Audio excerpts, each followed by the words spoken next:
As a cradle Catholic, I recall the Holy Family was held up as a model of emulation, even though the qualifier holy seemed to render it an unattainable ideal. Jesus, Mary, and Joseph, what qualified them as holy? Each one possessed a unique identity, but together they experienced God's eruption into their lives. From the gospel narratives, God's eruption into their lives was disruptive, and it required an unqualified and absolute acceptance. Mary responded with complete availability, serenity, and trust. She said yes, not knowing what the future held. By trusting in God's promise, she became, in the words of Pope Francis, the forebear of all those unknown or forgotten women who, each in her own way, sustained and transformed families and communities by the power of their witness. Joseph embraced God's will as the father in the shadows.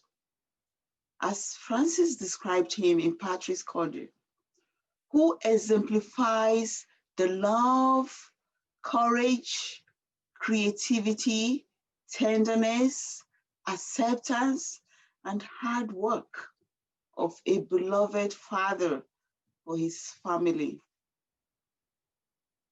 Likewise, Jesus' response to God was firm, albeit progressing through moments of temptation to complete abandon to God's will.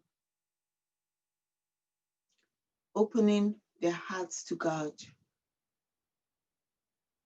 interrupted and changed the course of their lives radically. Mary became a contemplative at heart. Joseph became deeply attuned to the silence within. And Jesus incarnated the presence of the compassionate God with us. Yet, heeding God's will wasn't an easy path for the Holy Family. Mary and Joseph gradually embraced their understanding of their role as parents. There were moments of anxiety, like when they lost Jesus among the crowd. There were times of perceived rejection when Jesus seemingly relativized their role in his mission, and even outright rebellion. Didn't you know that I have to be about my father's business? Eventually, Mary would witness the horrific murder of her son.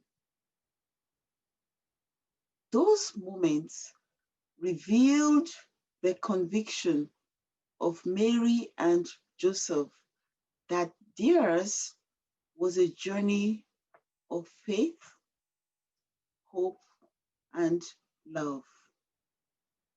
Like every parent, they remained committed to their parenting vocation,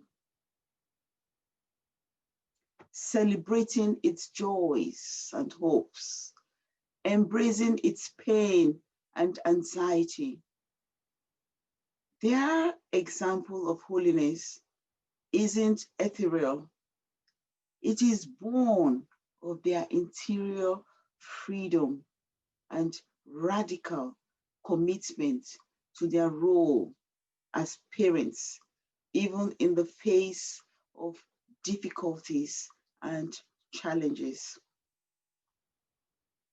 They didn't have all the answers. In fact, in raising Jesus, they learned what what it meant to be a family, not a perfect or holy family, but a family of mutual love, care, and sacrifice. As Francis reminds us, holiness is manifest in those parents who raise their children with immense love. The Feast of the Holy Family offers an opportunity to reflect on our call to holiness. Holiness is a path for each person to discover, not a portrait to be copied and imitated sheepishly. The important thing is that each believer discern his or her own path, that they bring out the very best of themselves, the most personal gifts that God has placed in their hearts.